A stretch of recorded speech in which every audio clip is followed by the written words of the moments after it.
Hello and welcome everyone to my tutorial on building a land base for a commander deck. The mana base isn't the most glamorous part of the deck building process. It is, however, a critical part of any deck. Knowing how to build an efficient and effective land base will enable your deck to run more smoothly, leading to less frustration from your deck not operating correctly. One of the first questions you may ask yourself when building a mana base is, how many lands should you run? The classic rule to follow for 60 card decks is 24 lands, which equates to 40% of your deck. However, Commander uses 99 card decks, or 98 if you're using partners. If you use the 40% rule for Commander, a 99 card deck should run 39.6 lands, or rounded up to 40, and a 98 card deck should run 39.2 lands, or rounded down to 39. However, there are a few other variables to consider. First of all, fast mana should take up your land slots. For instance, a Mana Crypt is basically a better land. I'd make the same argument for any 0 CMC mana rock. I'd also make that argument for Sol Ring, a card that's put in every commander deck. I wouldn't consider 1 CMC mana dorks like Birds of Paradise or Llanowar Elves as fast mana, mostly because they have summoning sickness and they need card mana to be played. The second variable to consider is the type of commander you're playing. You need to figure out if your commander has some kind of way to generate card advantage or card value. Generals like Azami, Tatyova, Damia, or Niv-Mizzet Reborn create unconditional card advantage. Generals like Tashar, Garna, Vivictus, or Yidris give you conditional card value. If your commander is good at generating value, I'd stick to 39 or even 40 lands. The reason for this is you can always count on your commander to draw you past your lands. However, if you don't have enough mana to cast your commander in the first place, they can't draw you to your lands. In conclusion, it's much better having an abundance of lands rather than having not enough lands if your commander is great at generating value.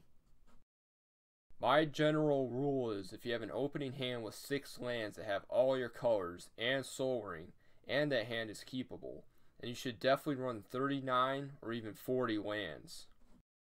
There are different kinds of value generating commanders. For instance, there are commanders that you have to jump through hoops to generate value.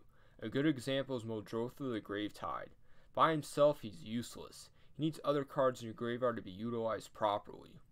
I'd probably run 38 or 39 lands in a deck that uses a value generating commander like Muldrotha.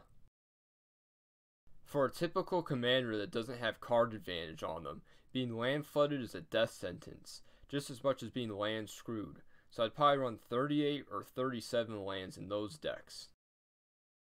If your average CMC is above 4, you should probably run at least 1 additional land.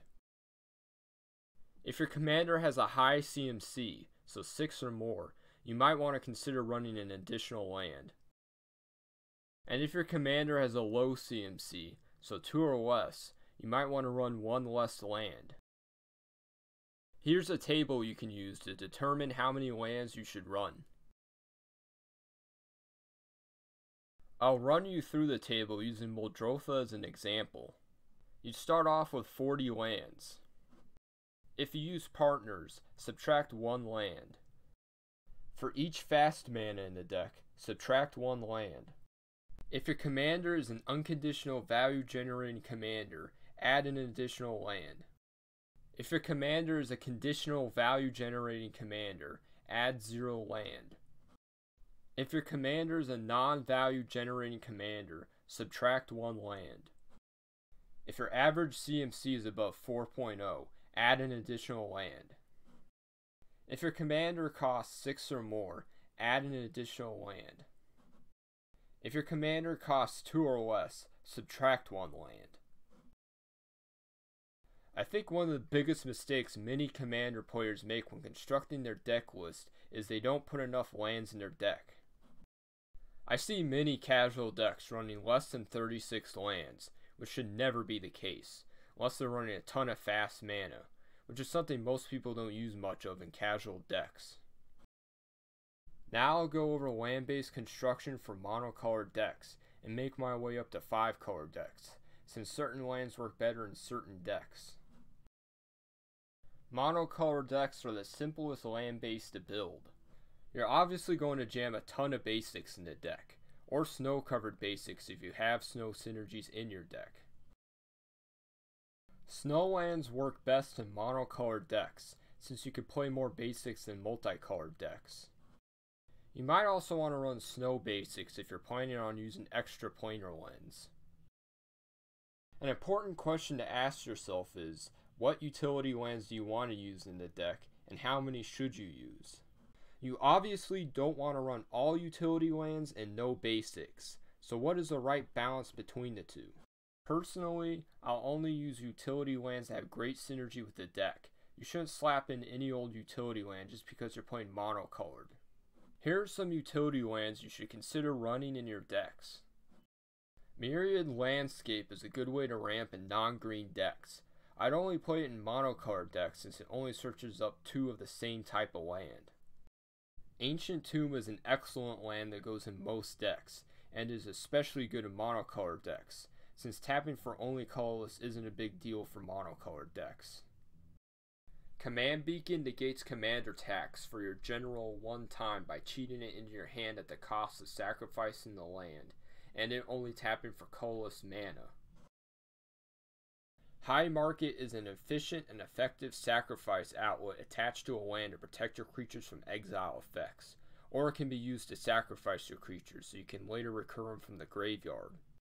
Inventor's Fair tutors up any artifact and puts it into your hand. It's a great land for any artifact heavy deck. Nykthos Shrine to Nyx is an amazing way to gain a ton of mana in a monocolored deck. Strip Mine and Wasteland are great at destroying any problematic lands that your opponents might play. Rogue's Passage gives a creature unblockable, which is great for Voltron decks. Reliquary Tower gives you no maximum hand size, which is incredibly useful for any deck that plans on drawing a ton of cards. Terrain Generator is a great way to ramp in non-green decks, especially in monocolored decks where you should be running a ton of basics that you could cheat in. An important reason you shouldn't jam a ton of utility lands in your deck is you're unnecessarily sacrificing one of the strengths of playing a monocolored deck, and that's a resilience against non-basic land hate. While multicolored decks will often be crippled by cards such as Back to Basics, Blood Moon, or Ruination, a monocolored deck will welcome such cards. However, playing too many utility lands in your deck will leave you weak to these effects instead of welcoming them. If I had to put a number on how many basics you should run in a monocolored deck, I'd have at least 80% of the land base be basics. I think that about covers monocolored decks. Now let's move on to two-color decks. The main goal when constructing a two-colored land base is to play the least amount of come into play tap lands as possible, while still having enough lands to tap for the 2 colors that you need. This goal is going to be easy for the allied color pairings. But the enemy color pairings are going to be a little more difficult, because for some reason Wizards doesn't like finishing land cycles for the enemy pairings. Here are some of the multicolored lands that go into every 2-colored deck. Command Tower and Prismatic Vista are pretty self-explanatory. However, I'm perplexed by the fact that people often don't run City of Brass and Mana Confluence in their 2-colored decks. Again, the goal of a 2-colored land base is to play the least amount of come into play tap lands as possible, and City of Brass and Mana Confluence are some of the best. Reflecting Pool is another excellent land that should be played in every multicolored deck, even though it's annoying that it doesn't do anything turn 1. Here are the land cycles you should run in 2-colored decks, ranked from best to worst. Fetch lands can grab shock lands or the dual lands that can be returned from the graveyard for repeated activations through a myriad of effects. You might want to consider running the off-color fetch lands in 2-colored decks since you don't have many good 2-colored lands to work with. However, that basically forces you to play the original duels, but if you're crazy enough to spend all that money on fetches, you should probably have the dual lands too. Dual lands are and will always be the best 2-colored lands. The only reason not to play them is budget constraints. However, I do highly recommend playing them in 2-colored decks since you only have to buy one. Shock lands are the slightly worse version of the dual lands that are much more affordable. You really have no excuse not to be playing these in your deck. Battle Bond lands are almost unconditional untapped dual lands. Their only drawbacks are they will rarely come into play tapped, and they aren't fetchable. Horizon lands are fantastic and help mitigate the damage if you get land flooded. Pain lands are solid untapped dual lands that have a small payment of 1 life when you tap them for colored mana. Shadows over Innistrad lands are okay and will usually come into play untapped, but they're definitely more on the mediocre side. Filter lands don't do much turn 1 and don't work properly if you don't have another source of colored mana, but they come into play untapped, making them better than most dual lands. Fast lands don't come into play untapped often enough, but they do work the first 3 turns, some of the most important turns of the game. I honestly hate the Battle for Zendikar lands, but they do at least have a way to come into play untapped, and they have the nice bonus of being fetchable. The Future Sight lands are difficult to group together since they are so different. Nimbus Maze I'd put at the same level as the Filter lands. River of Tears I'd put above the Shadows over Innistrad lands. Graven Cairns is just a filter land. Grove of the Burned Willows I'd put high on the list, probably above the Pain lands. Obviously Horizon Canopy is just as good as the modern Horizons lands. The Tainted Land should be played in any 2-color deck that's using black.